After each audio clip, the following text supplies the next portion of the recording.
Hey, eighth grade. So we've been reading Howl's Moving Castle, and Sophie has been turned into a 90-year-old woman. And all she wants was a quiet place to rest, and she finds herself face to face with Howl's Moving Castle. And that's where we stopped. Chapter 3, in which Sophie enters into a castle and a bargain. There was a large black door in the back wall facing Sophie, and she made for that, hobbling briskly. The castle was uglier than ever close to. It was far too tall for its height, and not a very regular shape. As far as Sophie could see in the growing darkness, it was built of huge black blocks like coal, and like coal, the blocks were all different shapes and sizes.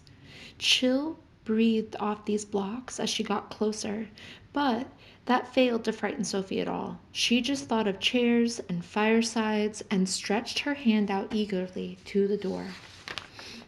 Her hand could not come near it.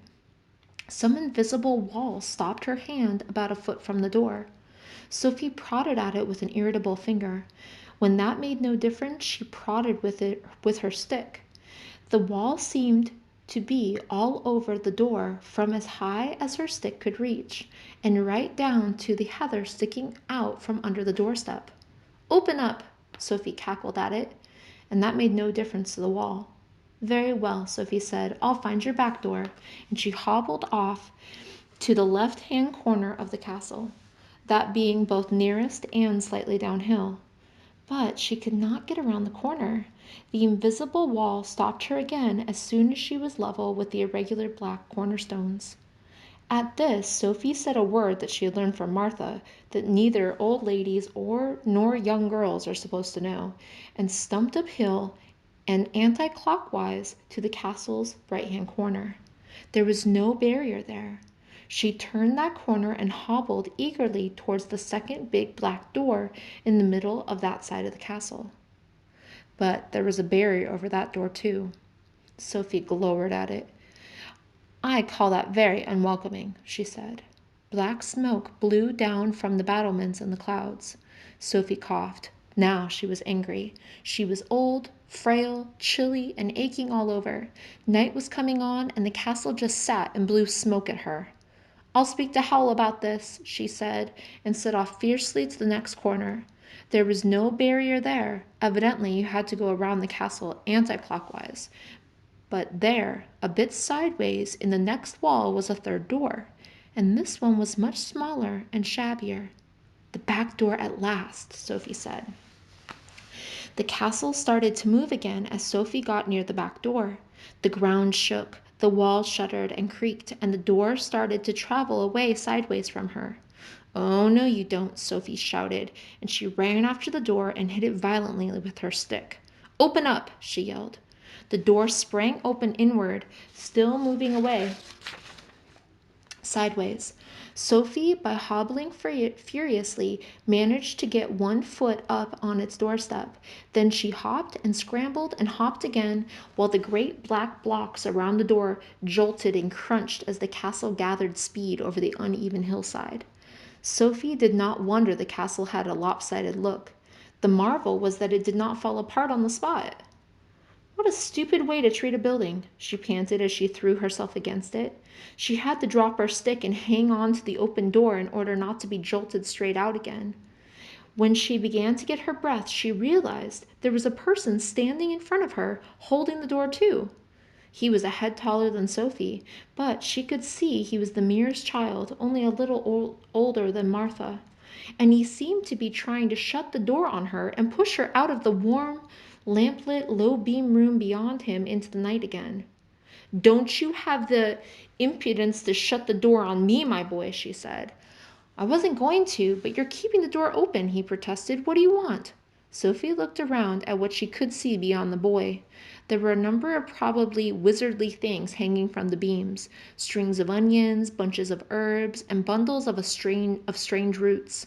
There were also definitely wizardly things like leather books, crooked bottles, and an old brown grinning human skull. On the other side of the boy was a fireplace with a small fire burning in the grate. It was a much smaller fire than all the smoke outside suggested, but then this was obviously only a back room in the castle. Much more important to Sophie, this fire had reached the glowing rosy stage, with little blue flames dancing on the logs, and placed beside it in the warmest position was a low chair with a cushion on it. Sophie pushed the boy aside and dived for the chair. Ah, my fortune, she said, settling herself comfortably in the chair. It was bliss. The fire warmed her aches, and the chair supported her back, and she knew that if anybody wanted to turn her out now, they were going to have to use extreme and violent magic to do it. The boy shut the door. He picked up Sophie's stick and politely leaned it against the chair for her. Sophie realized that there was now no sign at all that the castle was moving across the hillside, not even the ghost of a rumble or the tiniest shaking. How odd. Tell Wizard Howl, she said to the boy, that this castle is going to come apart around his ears if it travels much farther. The castle's bespelled to hold together, the boy said, but I'm afraid Howl's not here just at the moment. This was good news to Sophie. When will he be back? She asked a little nervously. Probably not till tomorrow now, the boy said. What do you want? Can I help you instead? I'm Howl's apprentice, Michael. This was better news than ever. I'm afraid only the wizard can possibly help me, Sophie said quickly and firmly. It was probably true, too. I'll wait if you don't mind. It was clear Michael did mind. He hovered over her a little helplessly to make it plain to him that she had no intention of being turned out by a mere boy apprentice. Sophie closed her eyes and pretended to go to sleep. Tell him the name's Sophie, she murmured. Old Sophie, she added to be on the safe side. That will probably mean waiting all night, Michael said. Since this was exactly what Sophie wanted, she pretended not to hear. In fact, she most certainly fell into a swift doze. She was so tired from all that walking. After a moment, Michael gave her up and went back to the work he was doing at the workbench where the lamp stood. So she would have a whole night's shelter, even if it was on a slightly false pretense, Sophie thought drowsily. Since Howl was such a wicked man, it probably served him right to be imposed upon, but she intended to be well away from here by the time Howl came back and raised objections. She looked sleepily and slyly across at the apprentice. It rather surprised her to find him such a nice, polite boy. After all, she had forced her way in quite rudely, and Michael had not complained at all.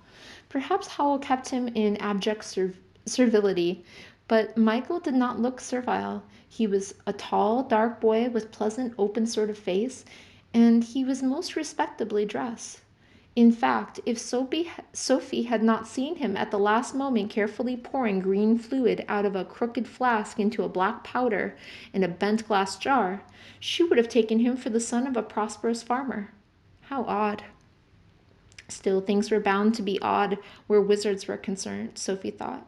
And this kitchen, or workshop, was beautifully cozy and very peaceful. Sophie went properly to sleep and snored. She did not wake up when there came a flash and a muted bang from the workbench, followed by a hurriedly bitted-off swear word from Michael. She did not wake when Michael, sucking his burned fingers, put a spell aside for the night and fetched bread and cheese out of the closet. She did not stir when Michael knocked her stick down with a clatter, reaching over her for a log to put on the fire, or when Michael, looking down into Sophie's open mouth, remarked to the fireplace, "She's got all of her teeth. She's not the witch of the waste, is she?" "I wouldn't have let her come in if she was," the fireplace retorted. Michael shrugged and picked Sophie's stick politely up again. Then he put a log on the fire with equal politeness and went away to bed somewhere overhead. In the middle of the night, Sophie was woken by someone snoring. She jumped upright, rather irritated to discover that she was the one who had been snoring. It seemed to her that she had only dropped off for a second or so, but Michael seemed to have vanished in those seconds, taking the light with him. No doubt a wizard's apprentice learned to do that kind of thing in his first week, and he had left the fire very low. It was giving out irritating hissings and poppings. A cold draught blew on Sophie's back. Sophie recalled that she was in a wizard's castle, and also, with unpleasant distinctiveness, that there was a human skull on the workbench somewhere behind her. And this is where we'll stop for today, 8th grade. We'll find out what happens when Sophie meets Howl. Bye, you guys.